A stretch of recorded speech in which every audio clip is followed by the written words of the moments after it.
adoramos, maestro. Algo adicional de lo que estamos hablando del libro de Éxodo. Te adoramos. Pero no voy a ser muy extensivo porque quiero traer, yo diría, no sé, una exhortación. En el amor del Señor, cuando usted lee las cartas en el Nuevo Testamento, hay muchas de ellas que son cartas correctivas, situaciones que habían que resolver o mejorar en las iglesias locales. Nosotros tenemos que estar pendientes de cosas que suceden en medio nuestro y estamos llamados a corregirlas en el amor del Señor. Amén. No voy a ser muy extensivo en la palabra que estamos ministrando para luego traer esta exhortación para todos, para que así el Señor se siga glorificando. ¿No? Amén. Gloria a Dios.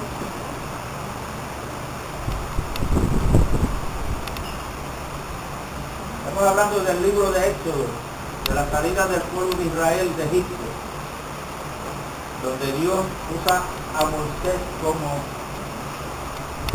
el libertador. Y en Lucas capítulo 24, fue con la escritura que comenzamos el viernes, Vega Alta, la reunión que dimos en Vega Alta. Yo no recuerdo si la hemos leído aquí.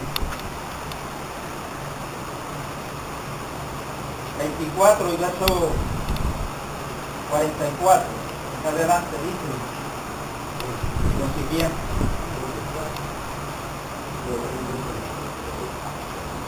Esto fue después que Jesucristo resucitó entre los muertos. Y les dijo, estas son las palabras que os hablé cuando aún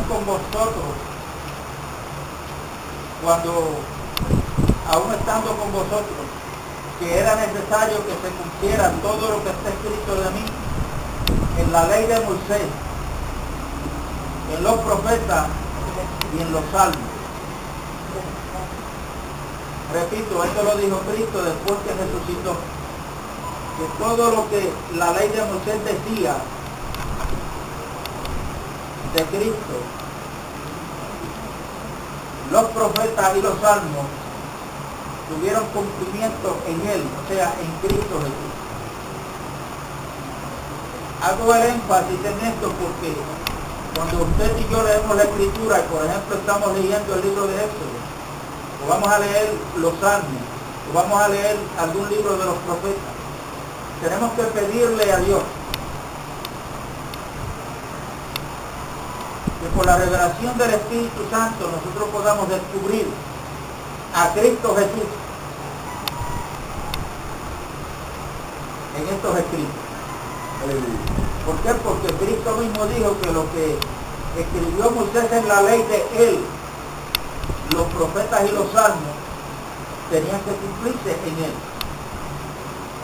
Así es que ese plan que Dios tenía desde antes de la fundación del mundo, desde antes de Génesis 1:1, cuando Dios incursiona en la historia humana, Él comienza a llevar su plan hacia adelante. Dios mismo administra su plan. Él es el que lo lleva hacia adelante. Recuerden que Dios es todopoderoso, Dios es amor, Dios es santo, pero no podemos olvidar que Dios también es soberano, porque en los escritos, en la Biblia, vamos a encontrar cosas como que no concuerdan a nuestra lógica, claro está.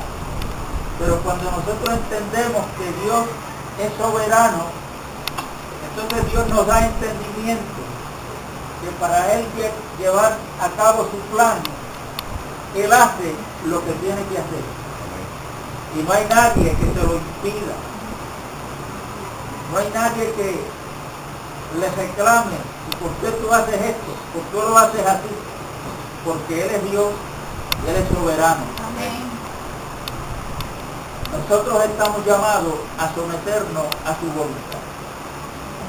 Recuerden que la Biblia fue escrita por hombres, 40, poco menos, un poco más, yo no sé, pero más o menos. Fueron escritas por hombres, pero en diferentes fechas, de diferentes nacionalidades, diferentes culturas. Y Dios usa a estos hombres, pero ellos no escribieron por su propia cuenta. Ellos escribieron bajo la revelación y la dirección del Espíritu Santo.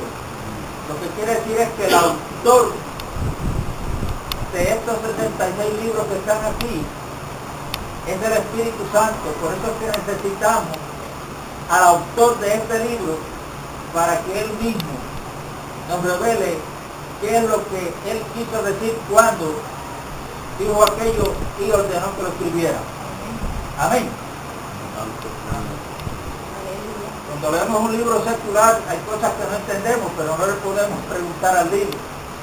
Cuando usted busca quién es el autor, a lo mejor es un americano o alguien que vive fuera del país, que es extranjero. Usted se queda sin entender porque el autor del libro no lo tiene para preguntarle y decirle, oye, ¿qué fue lo que tú quisiste decir cuando escribiste eso? La Biblia no es así. La Biblia tenemos la oportunidad todos de preguntarle a Dios. Porque aquel que se ha convertido a Cristo Jesús ha sido sellado con el Espíritu Santo de la promesa. Puede preguntarle. Ahora, tenga cuidado porque tenemos que ser ejercitados en la paciencia. Hay veces que nosotros hacemos preguntas y queremos las respuestas inmediatamente. Hay veces que Dios las da inmediatamente, hay veces que tarda. Y hay que estar pendiente porque cuando Dios nos quiere darle respuestas a algunas preguntas, escúcheme bien, no necesariamente se la da directamente al que le hace la pregunta. Porque una de las cosas que Dios quiere que no olvidemos en lo práctico, en nuestro diario vivir, es que la iglesia es un cuerpo y nos necesitamos los unos a los otros. Aleluya. Y hay veces que hay cosas que yo no entiendo de la Biblia y yo tengo que estar pendiente a los hermanos, porque a través de algún hermano el Señor nos quiere mostrar qué es aquello que yo no entiendo. Amén. Por eso es que no hay lugar para la soberbia o el orgullo dentro del pueblo de Dios. Tenemos que entender que nos necesitamos los unos a los otros. Tenemos que vivir en humildad e inclusive considerando al hermano superior a nosotros. Wow. No hay lugar para la soberbia, para el orgullo. Nos necesitamos, hermanos, los unos a los otros. Donde Cristo es la cabeza del cuerpo celestial. Así es que cuando Dios sigue desarrollando, continúa desarrollando su plan, es porque el hombre cae. Lo vemos en Génesis capítulo 1, capítulo 2 y capítulo 3. Pero en el capítulo 3 de Génesis vemos la promesa de parte de Dios, donde la simiente de la mujer, fíjese que ahí no menciona la palabra Cristo, ni Jesús, ni Emanuel. Dios dice, de la simiente de la mujer iba a salir uno que le iba a aplastar la cabeza a Satanás, que es la serpiente.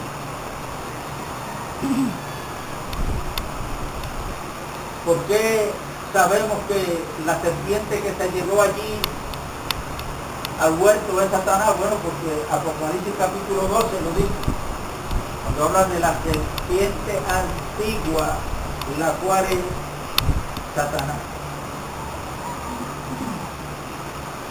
Y ahí tenemos la promesa, pero cuando tenemos la promesa de parte de Dios, es en el tiempo de Dios que esa simiente va a venir.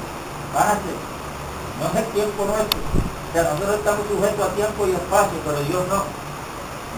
Dice Pedro que para nosotros, para Dios, perdón, un día es como 1000 años y 1000 años como un día. Pero damos gracias a Dios porque el cumplimiento de esa promesa ya la tenemos. La simiente vino. Amén. Le dio el golpe mortal en la cabeza a Satanás.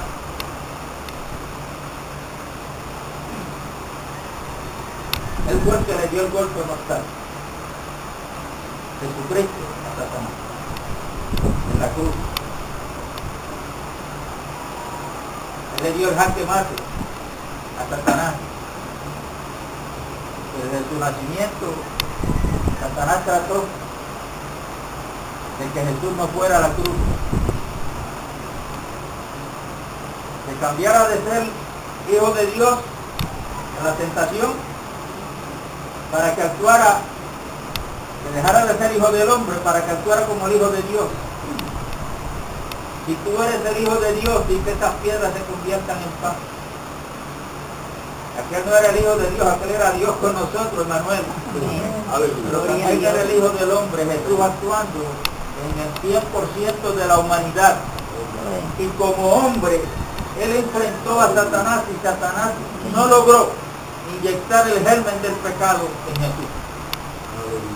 Solo tenemos que tener claro, Satanás quería que Jesús dejara el lugar de hijo de hombre y actuara como hijo de Dios. En otras palabras, como hijo de Dios cualquiera. Pero Jesucristo venció a Satanás como el hijo del hombre. Porque es a la humanidad que él viene a representar. Cuando nosotros seguimos leyendo, yo cometí un error el domingo pasado, lo voy a clarificar ahora cuando dije por qué se le llama hebreo a los judíos. Dije que le llamaban israelitas, aquí es donde cometí el error. Estoy pensando en casa, me dijo, por las tierras de Israel, y no es así. Cuando Dios se presenta en la Biblia, se presenta como el Dios de Abraham, el Dios de Isaac y el Dios de Jacob. Si usted sigue la cronología bíblica en estos personajes, vamos a ver que este Jacob, que este nombre significa usurpador o engañador. De Jacob salen las 12 tribus de Israel y ahí tenemos la nación de Israel. Se le llamaron israelitas porque cuando Jacob venía de la casa de su tío Labán, después de haber cosechado lo que él había sembrado, a encontrarse con su hermano, ahí él estuvo una lucha con el ángel de Dios. Y en esa lucha, Jacob le decía al ángel, hasta que tú no me bendigas, yo no te voy a soltar.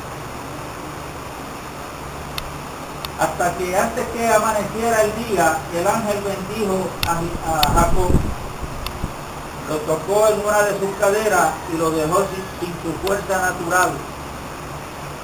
Anterior a este evento, Jacob, todo lo que conseguía era por medio de la astucia, por medio de la fuerza, por medio de sus capacidades humanas haciendo trampa.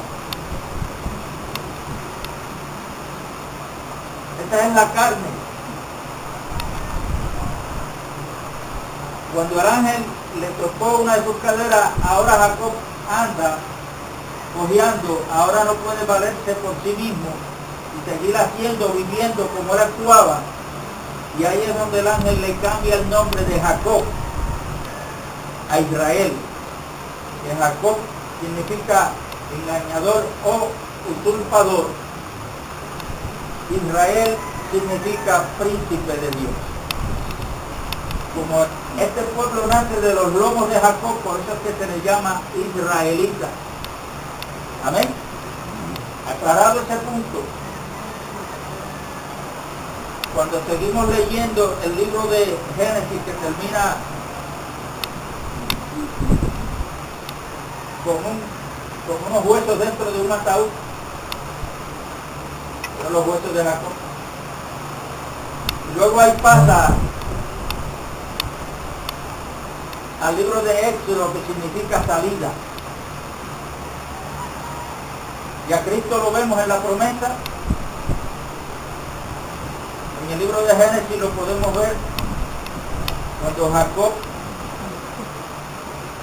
llega a un lugar donde le da sueño, se acuesta a descansar, toma una piedra y la pone de almohada, y allí él tuvo un sueño. En ese sueño él vio una escalera que se sostenía en la tierra, y la otra parte de la escalera llegaba hasta el mismo trono de Dios donde Dios estaba sentado. Y Jacob veía que por esa escalera bajaban y subían ángeles. Cuando Jacob despertó, ¿qué fue lo que él dijo? Cosa terrible es esta. Yo no sabía que Dios estaba aquí. Esto no es otra cosa que casa de Dios y puerta de Dios. Después que dijo eso, tomó la piedra, la erigió, o sea, la levantó y la unió con aceite.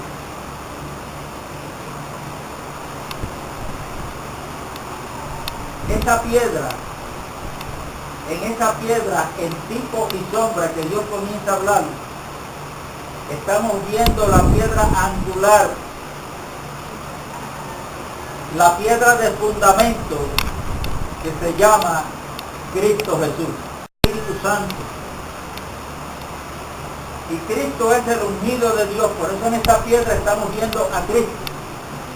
Y esta escalera, si usted lee al evangelista Juan en el capítulo 3, usted va a ver el cumplimiento de esa escalera que también es Cristo Jesús. Para usted subir una escalera, usted tiene que ir peldaño a peldaño, ¿no? Y no es fácil. Y más si es desde la tierra hasta el cielo. Eso tiene un significado en el Viejo Testamento, donde entramos en el tema de la ley. El hombre que trata de cumplir la ley sube a un peldaño y dice, lo logré, pero es hasta el cielo que tiene que llegar. Y cuando va a tratar de subir el otro, que comete un pecado, ahí se bala, y el que había subido lo perdió. Tiene que empezar de nuevo. Esta escalera nos habla de Jesucristo, que ahora no es una escalera, es un camino. Aleluya. Aleluya. Donde él dice, yo soy el camino, la verdad y la vida, y nadie va al Padre si no es por él. Esa escalera unía al cielo con la tierra y a la tierra con el cielo. Y por eso es que es tipo de Jesucristo, porque Jesucristo vino del cielo a la tierra. Él trajo a Dios a la tierra, al hombre, para llevar el hombre a Dios al cielo. Amén. Y por eso damos gracias, tenemos que estar agradecidos, y en todo eso tenemos que ver a Cristo Jesús. El arca que Dios le dijo a Noé que preparara para la salvación del diluvio. Esa arca es tipo de Jesucristo. Todos los que entran en él, Juan capítulo 10 y verso 10, el que por mí entrare será que será salvo. Seremos salvos de la ira venidera también si estamos en Cristo por su vida. Seremos salvos, amados, esto es algo glorioso. Amén. Tenemos que aprender a ver a Cristo en las Sagradas Escrituras. Hay quienes se han dedicado a estudiar doctrinas en las Escrituras. Yo no estoy diciendo que eso es malo, pero saben más de doctrina que de Cristo Jesús. Hay otros que se han dedicado a estudiar demonología y saben más del diablo que de Cristo. Donde quiera están viendo al diablo. Están viendo al diablo como el triunfador. Y la iglesia tiene que ver al diablo como un ser derrotado, no por la iglesia, sino por Cristo Jesús. Señor, aleluya.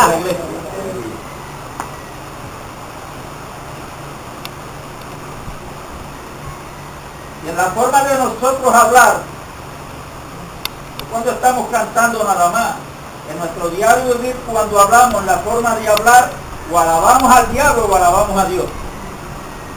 Por eso Pedro, en 1 de Pedro, capítulo 4, y verso 10 dice, si alguno habla, hable conforme a la palabra de Dios. La palabra éxodo significa salida. ¿Salida de dónde? El pueblo de Dios estaba en Egipto, en la esclavitud. Como ya Dios se lo había dicho a Abraham, que iban a caer en esclavitud. Esto hay que estar repitiendo hasta que cada uno de nosotros podamos ministrar a otros esto que yo estoy ministrando. ¿Por qué? Porque cuando se habla del Evangelio, el Evangelio de parte de Dios no es de Mateo en adelante. El Evangelio de Dios comienza en Génesis 3:15. Por ahí para abajo tenemos que comenzar a ver las buenas noticias de parte de Dios. El Evangelio que es poder de Dios, según dice Pablo, escribiendo el libro de Romanos, o a los romanos, en el libro de Romanos, en el capítulo 1, verso 16. Yo no me avergüenzo del Evangelio. ¿Por qué, Pablo? Porque es poder de Dios. ¿Para qué? Para salvación para todo aquel que cree. Primeramente al judío y luego también al griego. ¿Por qué? Porque en el Evangelio de quién? De Dios, la justicia de Dios se revela por fe y para fe. Para que como está escrito, más el justo por la fe vivirá. La justicia de Dios se revela en el Evangelio. O sea, lo que Dios ha hecho en la persona de Cristo para bien nuestro. Egipto es tipo del mundo. Ese pueblo de Dios que está ahí, en la esclavitud, es tipo de la iglesia cuando estábamos, es tipo de cada uno de nosotros cuando estábamos en el mundo, esclavizados por el pecado, que no habíamos venido a Cristo Jesús, no pertenecíamos a la iglesia. Egipto es tipo del mundo. La esclavitud en que ellos estaban es esa esclavitud que el mundo tiene para aquel que no quiere creerle a Dios.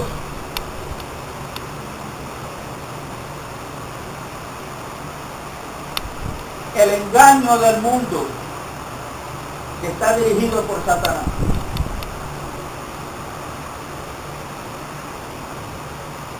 Cuando hablamos del mundo, aquí hay mucha tela de dónde cortar.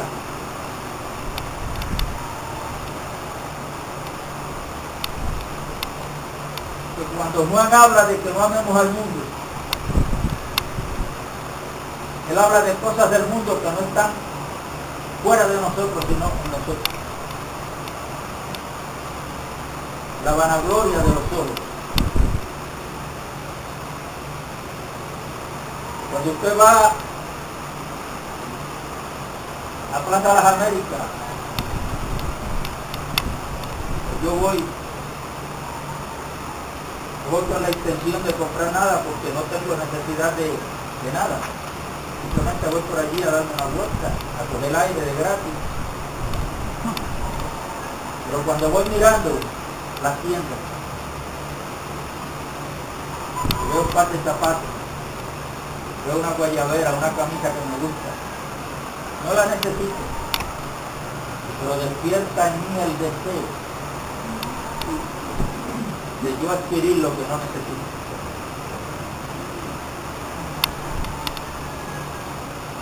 Y hay veces que sin poder, no tengo chavo pero tengo tarjeta. Esa es la vanagloria de los ojos y eso pertenece al mundo. Por eso la carrera del cristiano que habla en Hebreos 12 es una carrera que tenemos que coger con paciencia, con los ojos puestos en Jesús, que dijo cuando él estaba aquí en la tierra, mi reino no es de todo.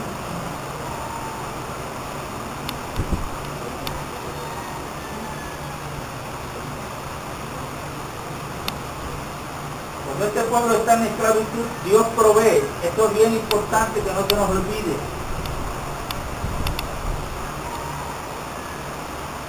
Dios es el que hace provisión para sacar a su pueblo de la esclavitud de Egipto. Y en el capítulo 12 de Éxodo,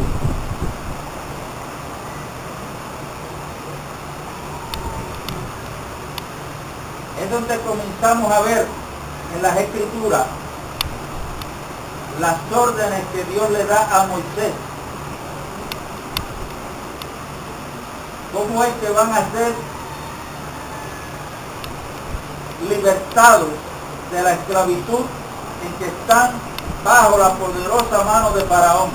Faraón es tipo del diablo.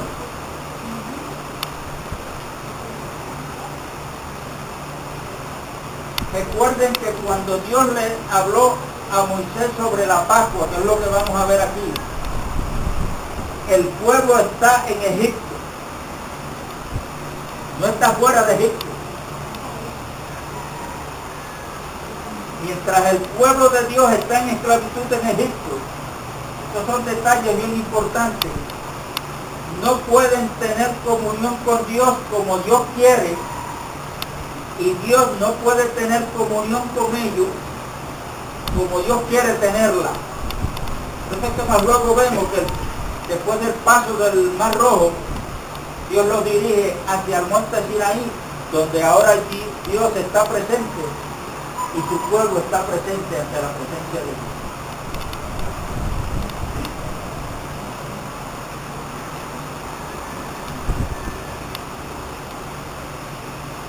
Y hay una escritura que yo quiero leer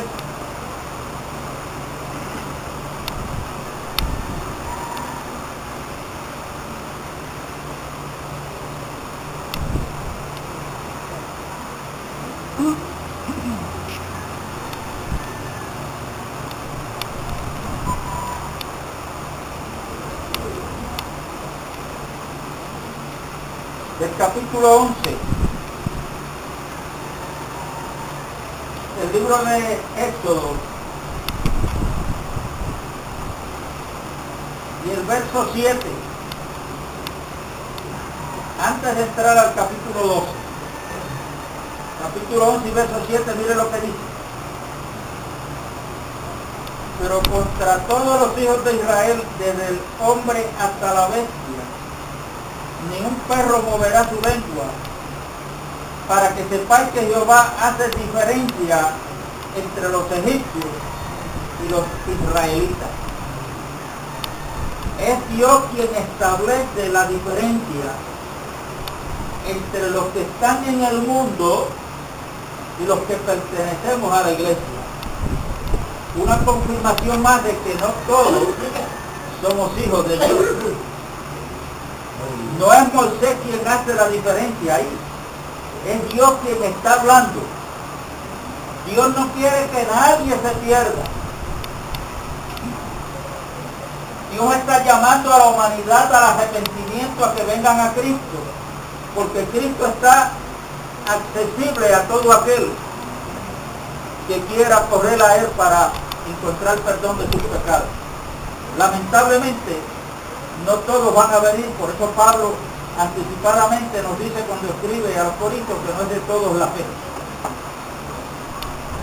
Deber mío es hablar, deber suyo es predicar el Evangelio, pero no crea que todos van a venir al arrepentimiento. Porque para venir al arrepentimiento se comienza creyéndole a Dios, reconociendo que yo soy un pecador y que sin Cristo yo voy camino a un castigo eterno, a un lago que arde con azufre y fuego, donde Dios no quiere que ningún hombre vaya a ese lugar.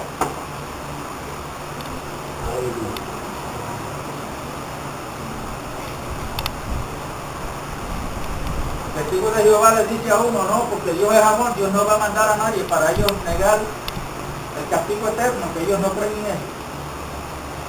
Pero como si Dios es amor, va a mandar al ser humano que Él creó a un lago para follarse con azufre y fuego. Yo le dije a uno de ellos, tú tienes razón en ese peligro.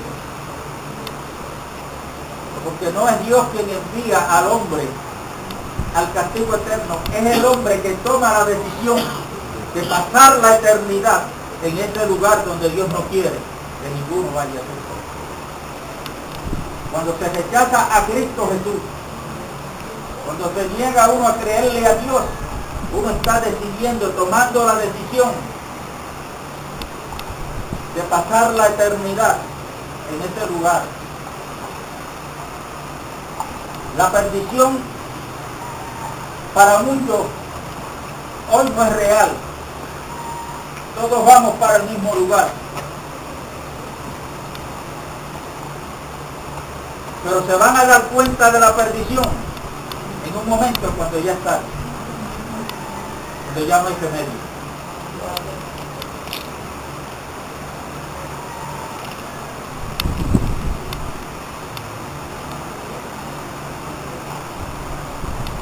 En capítulo 2 y verso 1 dice: habló Jehová a Moisés y a Aarón en la tierra de Egipto, diciendo: este mes os será principio de los meses para vosotros, será este el primero en los meses del año.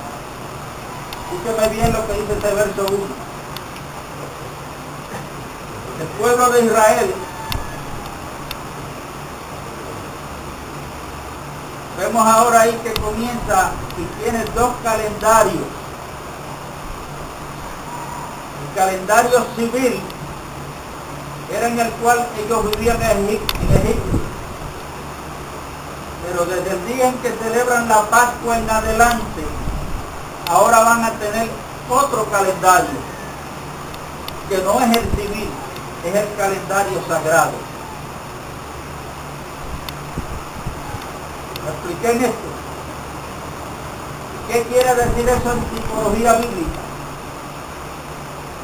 Todos nosotros, todo ser humano, tenemos por naturaleza un nacimiento físico para una actividad física en este mundo. Pero para poder ser parte del reino de los cielos, Cristo le dijo a Nicodemo y le dice a todo el mundo que para entrar a ese reino, para ver ese reino, hay que nacer de nuevo. Hay que tener dos nacimientos. Número uno, el nacimiento que hemos nacido aquí, del vientre de nuestra madre un día, y ahí estamos bajo el calendario civil. Pero cuando nos convertimos a Cristo Jesús, desde que Cristo murió en la cruz y resucitó, ahí comienza un nuevo calendario para todos aquellos que le hemos creído a Dios y pertenecemos a la iglesia. Un nacimiento espiritual que, según dice Pedro, capítulo 1, verso 23, que hemos sido renacidos por la palabra de Dios, que vive y permanece para siempre. Ahora hemos tenido el segundo nacimiento, los creyentes, que es el nacimiento espiritual, para una actividad espiritual, para un caminar espiritual que nos conduce hacia arriba, como dice Colosenses 3:1.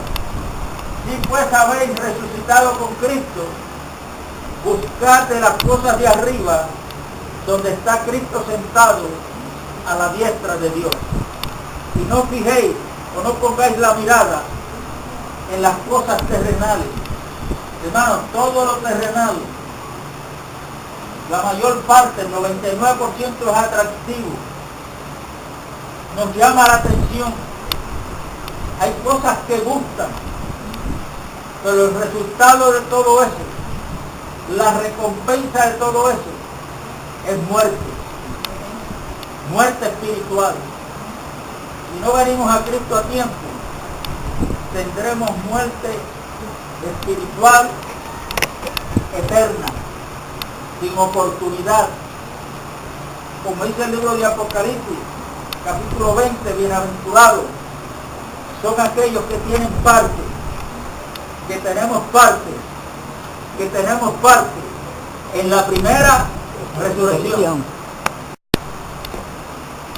Nosotros hemos pasado ya por los méritos de Cristo de muerte a vida. Ya nosotros, espiritualmente hablando, hemos disfrutado de esa resurrección porque estábamos muertos en delitos y pecados. Y al venir a Cristo hemos sido resucitados de nuevo, y eso es desde el punto de vista espiritual. No literal, porque nosotros no hemos muerto físicamente todavía. Estamos hablando en términos espirituales. Y todo aquel que ha tenido esta primera resurrección pertenece a la iglesia.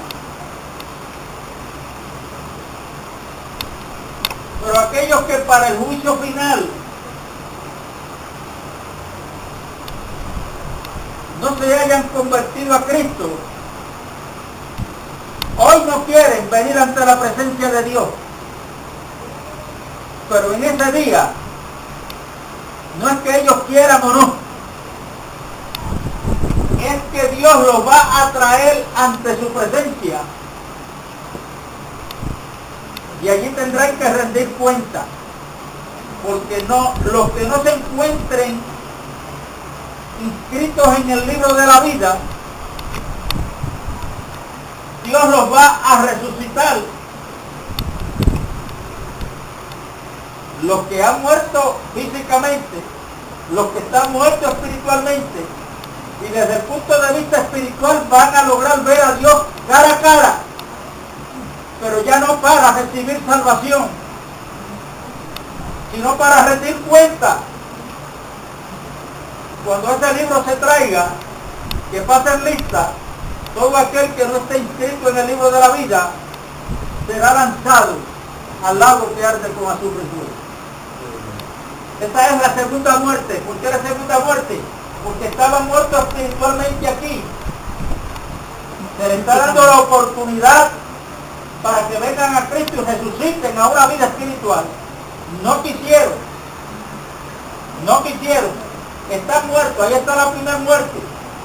Pero cuando Dios los resucite, porque Dios es espíritu, es espiritualmente que se va a encontrar frente a Dios. Pero entonces será lanzado de la presencia de Dios con una muerte espiritual que será eterna, sin oportunidad. Esa es la segunda muerte, donde esa segunda muerte no va a tener ningún poder para aquellos que estamos en Cristo, para aquellos que han comenzado, no solamente los que han comenzado, para los que perseveremos hasta el fin. Eso es. Así es que ya en ese inicio vemos que eso tiene que ver con los dos nacimientos. O sea, la fecha esta de los calendarios. Calendario civil y calendario sagrado. ¿Bajo qué calendario usted está viviendo?